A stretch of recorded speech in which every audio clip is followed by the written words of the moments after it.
कल से आप लोगों को सारी चीजें दिखने लगेंगी, ठीक है। किसी को बुलाने की, किसी को परेशान करने की कोई जरूरत नहीं है, मजबूर होकर सब आएंगे। जो पहले जिन रास्ते पर हम लोग गुजर के लिस्ट तक पहुंचे थे, उन्हीं रास्तों पर जाकर के हम लोग फिर से नियुक्ति पाने जा रहे हैं, ठीक है। वो रास्ता आपको दिख जाएगा, आप स्वयं बताएंगे हाँ ठीक है ये ऐसे हुआ था, ऐसे हुआ था। आज बहुत कम से कम 2 घंटे तक मीटिंग हुई और उसमें जिन सबको ना, मुख्यमंत्री को छोड़ दीजिए, बस मुख्यमंत्री से नीचे सभी लोग थे और उन सभी पर आप सभी के भाई बहन हावी थे। किसी की इतनी हिम्मत नहीं कि हम लोगों के अपोजिट में कुछ बोल दें और विजय भाई पूरे फॉर्म में थे। स्थिति ये है कि हमको बोलना भी नहीं पड़ा, जो मुझे कहना चाहिए था, दबाव बनाना चाहिए था हम लोगों को, वो सारी चीजें आज एक तरफ से निकल गई, ठीक है। ये आप लोग भरोसा रखिए, लेकिन ये दबदबा यहाँ बना के रखिए। आपके साथ IPS, CID सब बैठे, तब आपकी मीटिंग होगी। ऐसा नहीं कि बस आए मंत्री जी आए, फलाने बघेल साहब आए और मीटिंग हो गई, नहीं।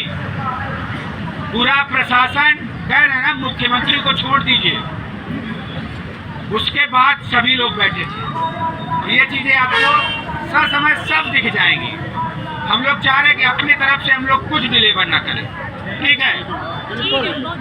हम लोगों को फ्री हैंड छोड़ दीजिए। यहाँ पर शांति पर जैसे हम लोग आज आए, यहाँ मीटिंग से निकले, एक वीडियो दिखी कि हम तैयार हैं, ऐसे रोज दिखता रहे। 8 दिन विधानसभा चलेगी, 8 दिन ऐसे दिखाते रहे, बाकी हम लोग सब करा लेंगे, ठीक है। बाकी की बात विजय भाई बताएंगे। जो सब तो कह दिया है, क्या बचा है? एक चीज बची रह गई। मुझे लगता था कि अगर ये लोग बताते ज़्यादा ठीक था, खैर मैं कह देता हूँ ज़्यादा ठीक रहेगा। सब तो कह आए आज हम लोग, और गुस्ताखी माफ़ी के साथ जो है मैं कह रहा हूँ कि आज मैंने लोगों को मौका ही नहीं दिया कुछ, और इसलिए मौका नहीं दिया कि बहुत सारे सवाल ऐसे थे जिसके जवाब मुझे खुद याद देने थे।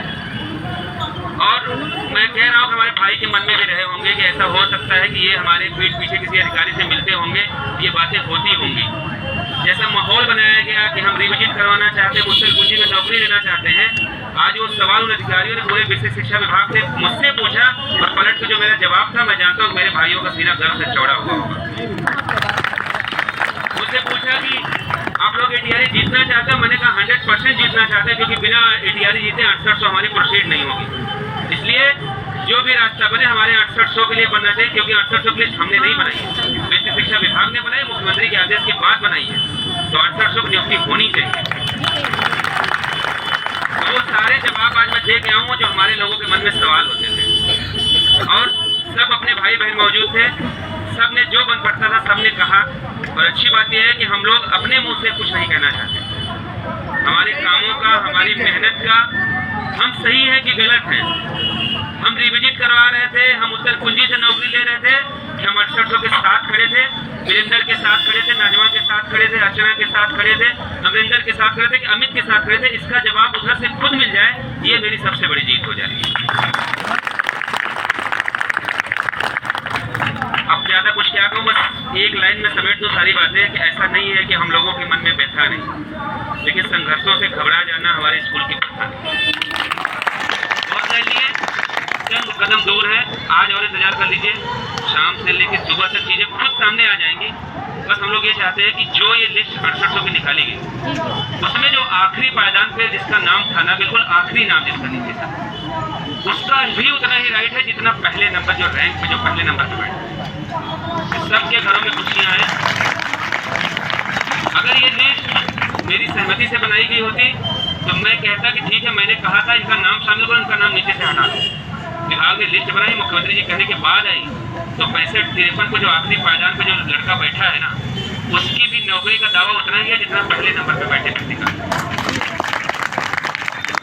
मुझे खुशी है, तसल्ली है, और मुझे लग रहा है कि शायद जब 23 दिसंबर 2021 को हम लोग मुख्यमंत्री जी से मिले थे, अगर कोई मुझसे पूछे तो मैं बताऊं, मैं उस दिन से ज़्यादा आज अपने आप को संतुष्ट महसूस करता हूं। क्योंकि उस दिन ये नहीं पता था कि किसका चयन होगा, किसका नहीं होगा, क्या होगा, क्या नहीं होगा, लेकिन आज ये पता है कि बेसिक शिक्षा विभाग के सारे अधिकारियों के सामने, मुख्यमंत्री के सामने, बेसिक शिक्षा मंत्री के सामने इस बात को हम लोगों ने कह दिया है कि जो भी रास्ता बनाइए वो रास्ता 6800 में शामिल सभी लोगों की भलाई के लिए। लेकिन इसमें एक बात और मैं बता दूं, क्योंकि 595 और या 96 दिन हो गए, 596 दिन हो गए हम लोग यहाँ खून के आंसू रोए। बहुत सारे लोग ऐसे रहे जिनको हम लोग लाख मिन्नतें करते रहे, लाख दुहाई देते रहे कि चले आओ, मरने का इंतजार मत करो, वो लोग नहीं आए। तो मैं फिर से कह दे रहा हूँ, हमारे साथ के लोग भी थे, हम लोग इस बात को तय कर चुके हैं। अब ये कह दिया गया है कि जिस रास्ते पर सहमति बनेगी, जिस पे आप सब तैयार होंगे, ऐसा कोई रास्ता नहीं बनेगा जिस पे आप सब तैयार नहीं होंगे। तो ऐसा रास्ता जो बनेगा जिसमें हमारे संघर्ष करने वाले भाइयों का नुकसान न हो, जो पिछली बार चूक रहे थे वो इस बार हम लोग नहीं होने देंगे। बाकी किसी को यहाँ घबराने की, जो भी व्यक्ति यहाँ पे बैठा है उसका हित किसी भी दशा में प्रभावित नहीं होगा, ये हम सबकी जिम्मेदारी है। बाकी जो नहीं है उनका क्या होगा, या जो अभी तक घरों से नहीं निकले, क्यों नहीं निकले, जिनको इस आंदोलन से कोई मतलब नहीं है, जिनका किसी तरह का सहयोग नहीं है, उनके हितों के बारे में सोचने वाले हम लोग कोई होते भी नहीं।